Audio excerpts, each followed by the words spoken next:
song, you're going to need to pop a capo on the 6th fret of your guitar. Occasionally he plays this song live with the capo on the 5th. We're going to use the same chord progression throughout the entire song, though there will be some variation on the first 2 chords. We're going to start off the song with a lovely sounding E minor chord. So we've got 13th fret on the A, 11th fret on the D, and 14th fret on the B. Relative to capo, we've got 7th fret on the A, 5th fret on the D, and 8th fret on the B. We've also got the open G and high E strings. What we're going to do is play A, D, and then strum down up. The next chord we're going to play is a D add 11 chord. Got 11th fret on the A string with the first finger, 13th fret on the D with the third, and 13th fret on the B with the pinky. High E and G are open. On the tab and relative to capo, we'll have 5th fret on the A, 7th fret on the D, and 7th fret on the B. We're just going to pick A, D, and a single strum down. So we've got the E minor, we've got A, D, down, up, D add 11, A, D, down. I'm going to strum up, down 3 times. I'm going to catch a high E, and then do the same riff on the D add 11, so A, D, down, then up, down twice. And catch the high E. So our beginning riff is E minor, D,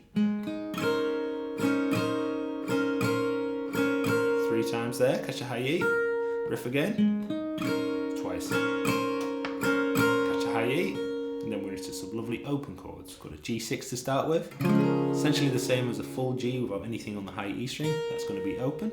Second finger, low E string at the 3rd fret. First finger, A string, 2nd fret, and then either the pinky or the 3rd finger at the 3rd fret, the B string.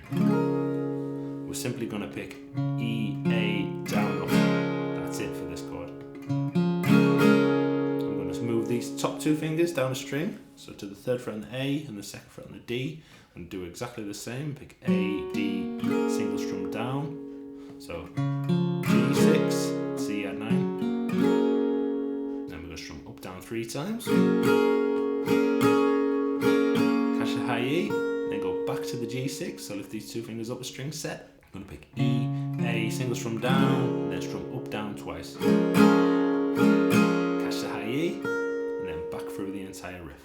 So just for that little section there from the G, we've got pick, down, up, then to the C add 9, pick, single strum down, up, down, up, down, up, down 3 times, then pick the high E, back to the G6, pick, single strum, up, down twice, catch a high E.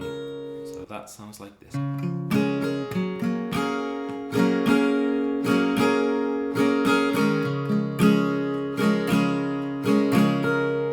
So for the whole thing we have the E minor chord, then to the D add 11, up, down 3 times, catch a high E, then the riff again, then twice, catch a high E, then to the G6 once, swap to C add 9, up, down 3 times, into the G6 again, twice. While Sam is singing, he tends to play the E minor and D voicings as an E minor 7 and an open D. The E minor chord would be voiced like this. Our first finger on the 2nd fret of the D string, 3rd finger, 3rd fret of the B, and pinky finger, 3rd fret of the high E, and open G. We pick D, G, down, up, same rhythm as we would for the other chord, and then swap to an open D chord. D, G, down, up, down, up, down, up, down 3 times like we did before. Catch the high E, riff again, twice. Then go through your G6 as normal.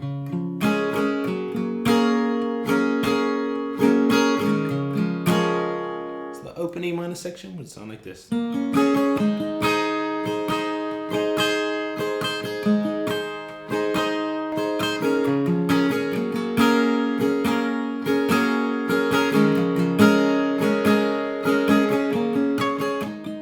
Some of the live versions of this song, Sam adds a note on top of the D chord.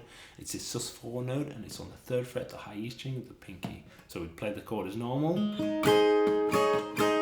it on and take it off. Once you get in the hang of the riff, you might want to try jamming along with the song. It's quite quick, so you might want to turn the speed down just a little. If you're a fan of Sam's music, check out this playlist here for some more guitar tutorials. Good luck with this one, happy practicing, and take care.